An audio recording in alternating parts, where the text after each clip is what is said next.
Hudba v mene Boha milostivého a milosrdného. 6. vlna operácie Úprimný sľub 4 proti americkým ropným spoločnostiam v regióne prebehla s veľkou silou pod kódom. Ó, Pane času, príď rýchlejšie. Ušľachtili a odvážny ľud je v uliciach, zatiaľ čo klamársky nepriateľ dnes napoludnie zaútočil na energetické zariadenia našej krajiny. Aby ešte viac pritlačili na ľud, ktorý už 16 dní a nocí vyjadruje na uliciach svoj názor na nedávne útoky a tak sa snažia pomstiť iránskemu národu. Iránska islamská republika nechcela rozšíriť vojnu na ropné zariadenia, ani poškodiť ekonomiku spriateľených a susedných krajín.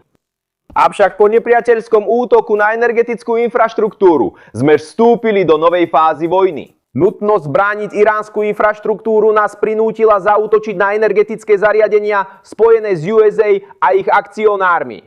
Ó, ušľachtilý ľud Iránu, vaši statoční synovia v ozbrojených silách po nepriateľskom čine okamžite spustili ťažkú odvetnú operáciu. Aby škody dosiahli úroveň úderu, ktorý sme utrpeli, zapálili ropné zariadenia považované za záujmy USA v regióne. Ešte raz varujeme nepriateľa, že útokom na energetickú infraštruktúru Iránskej islamskej republiky urobil veľkú chybu. A odpoveď na to už prebieha a ešte neskončila. Ak sa to zopakuje, ďalšie útoky na ich energetickú infraštruktúru a infraštruktúru ich spojencov neprestanú, kým nebudú úplne zničené. A naša odpoveď bude oveľa prísnejšia ako útoky tejto noci. Iránske námorníctvo Zboru islamských revolučných gárd taktiež pokračuje v operácii Úprimný sľub 4. V 63. vlne operácie boli zničené kľúčové ciele na základniach Manhattan, Al-Dafra, vrtuľníkovej základni Al-Azairi amerických teroristov a na Minas, Salman, veliteľstvo 5. flotily amerických teroristov. V tejto kombinovanej operácii rakiet a dronov boli účinne zasiahnuté veliteľská budova, palivové nádrže a sklady vybavenia základne Manhattan. Balistické rakety zasiahli aj radary včasného varovania a centrálnu rampu základne Al-Azairi. Palivové nádrže a radary včasného varovania na leteckých základniach teroristov. Al-Dafra a veliteľstvo 5. flotily z Mina Salman zasiahli drony, riadené strely a balistické rakety. Stateční muži z letecko-kozmických síl a revolučnej gardy v 63. vlne zasiahli vojenské centrá sionistického režimu. Okupant a vrah detí na juhu okupovaných území bol zasiahnutý raketou Kádre s viacerými hlavicami, čo prinieslo jedinečné zábery. Okrem toho boli pred niekoľkými hodinami 2 drony nepriateľského Votrelca zničené systémami protivzdušnej obrany armády na oblohe nad Teheránom. Počas tejto vojny boli pokročilé drony nepriateľského Votrelca často zasiahnuté systémami integrovanej obrannej siete ešte pred vykonaním útočných operácií.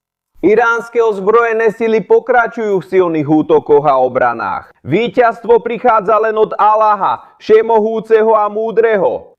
Dobré ráno. Od polnoci Irán odpálil množstvo balistických rakiet. Prinajmenšom 7 sa smerovalo do tejto krajiny.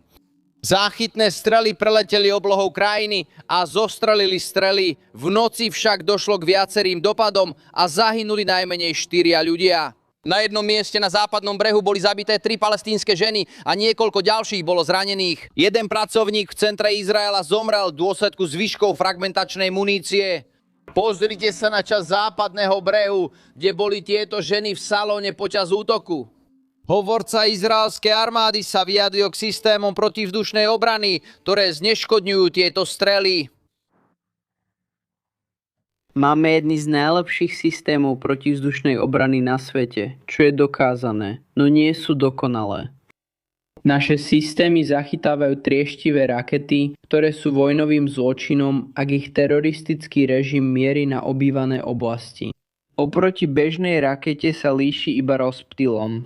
Úlomky rakiet zasiahli staré mesto v Jeruzaleme, pričom tento týždeň veľký iránsky úlomok dopadol blízko kostola Svätého hrobu. Posvätné miesta Jeruzalema sú momentálne zatvorené podľa nariadení veliteľstva domáceho frontu kvôli bezpečnosti. Opäť vidíte úlomky rakiet len pár metrov od kostola. Toto povedal hovorca polície o situácii. Uzavretie posvätných miest podľa pokynov veliteľstva domáceho frontu sa ukázalo ako záchranné opatrenie. Dnes po operácii zachytenia dopadli úlomky a veľké fragmenty iránskej rakety do Starého mesta. V regióne eskaluje napätie. USA a Izrael útočia na iránsky režim. Irán zas na krajiny Perského zálivu a Izrael. Priatelia Trej, vieme, kto vládne krajine. Včera najvyšší vodca vydal všeobecné vyhlásenie o odplate. Ale kto rozhoduje? Kto si Izraelčania myslia, že je pri moci?